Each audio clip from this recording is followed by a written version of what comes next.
The lesser-known disorders speech and language pathologists treat are related to the voice and swallowing. KMR Local 4's Angelina Perez underwent a screening to make sure as a professional voice user, she is healthy. She continues our coverage during Better Hearing and Speech Month. Broadcasters, actors, singers, and teachers are all considered professional voice users, and Zeth Collum, a speech-language pathologist, tells us they're more likely to get a voice disorder. Professional voice users and vocal athletes may actually stress or strain or push their voice to the max. That actually causes damage, and then the long-term consequences aren't just that we feel a little hoarse or our voice is weak, but also it can have financial implications. It can also affect them socially. When it comes to diagnosing a disorder, Collum tells us there are two different ways. We have two scopes that we can use.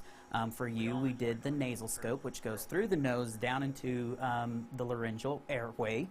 And essentially, we look at the function of the true vocal folds using a strobe light, which slows everything down a little bit to our eyes to look at your vocal fold function. If you're someone who uses your voice excessively and you start noticing problems, Collum tells us you need to see a doctor right away. Excessive coughing can cause the vocal folds to come together excessively and cause some damage and swelling. So if you're hoarse for probably a little bit more than, I would say, 2 weeks, then you need to seek out a referral to an otolaryngologist or an ENT. They will assess to make sure that there's nothing life-threatening, and then usually they will make a referral to a speech-language pathologist, ideally with this equipment. In Amarillo, Angelina Perez, KMR Local 4 News.